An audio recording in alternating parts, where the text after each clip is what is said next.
What I like to tell customers is, sometimes they look at the 1100, which is a very small appliance, and I like to say to them, you've got the power of a solution that is used by even by military organization in this box.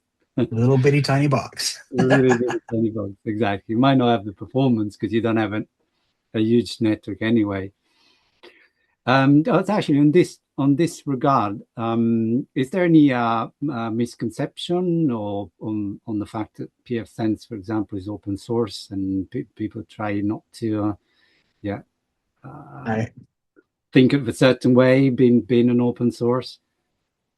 yeah, so especially because it's a security platform and services platform, the open source is kind of important. Um, Mm, so I grew up, you know, networking like in the late 80s, early 90s, and whatever. And I remember there being a number of vendors uh, where was found, backdoor SNMP strings, logins, all that in these closed source environments, and having to mitigate against that in the middle of the night on an emergency basis. The thing mm, about open source, and especially for security software, is that you can look at the code. I mean, the book is open to you. If you find a vulnerability in it, please, let us know, and we'll fix it immediately. But the idea is that we're opening the books to you so that you can see that there is no, hidden logins or hard coded community strings or what have you. That it's sound code.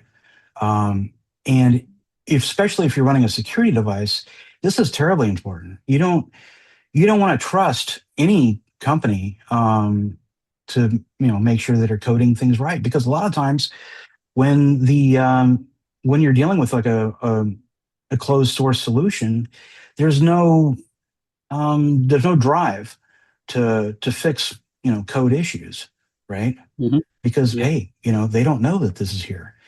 Uh, so yeah, to me, open source, especially when it comes to security products, is paramount. It's so important.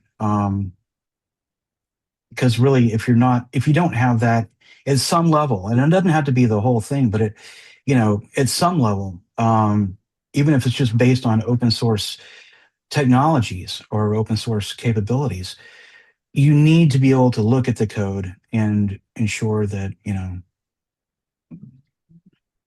there's that's right. a whole bunch of vulnerabilities just hiding there below the surface. Where I think you find that a lot of vendors have that problem, and Yeah. thankfully we Okay.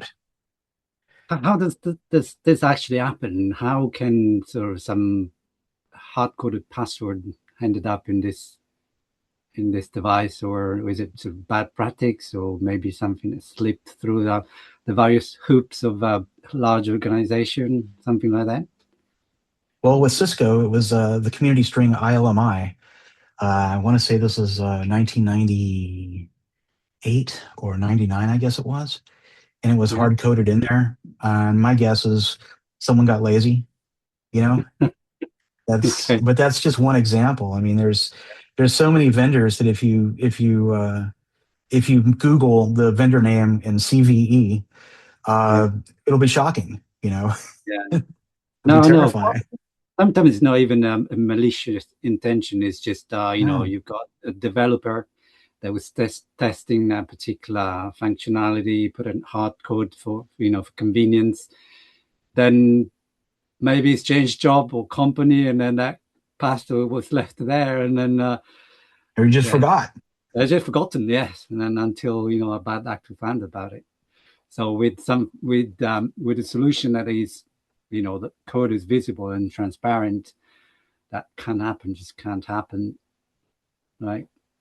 Yep, yep. And I get it. I mean, some things, are open source, some things are closed source and all that. But the Yeah, more the more open source, the better. And, even if it's just the open source capabilities or underlying software, uh, for the product, at least you have some kind of visibility into Yeah. what's happening. And yeah, the fight or the battle has always been, oh, open source isn't ready for prime time. To which Yeah. I would say, open source is the only prime time. And unless you're doing that, you don't know what you're buying. Yeah. Oh yeah, absolutely. One of the other things I like to say to my customer is that you connect into your bank account, and most likely, actually for certain, you'll be using a protocol for encryption, which is open source. That's right. SSL. Using Absolutely. it yes, exactly. You're using it every day without even realizing. Um, there is a distinction, because you can call open source a guy in the garage that's written a little bit of code and it's published it somewhere, so it's open source. But there is also an open source that is backed by large organization. For OpenSSL is backed by many banks and large organization. So there is also difference between open source and open source. They're not all created equal. It's true. It's true. Well, I mean, the good news is, especially with that, is that when there is vulnerabilities detected, that's something they can move easily and quickly on, and Yes. like boom, and then it just becomes a question of, all right, well, who's adopting the updates, or the patches. But as a security person, that's one of the things that's incumbent upon anybody is to keep up with the patches and the updates. But I mean, that's the best you can do. But I mean, that's Yeah. a huge deal, right? That's massive having that capability.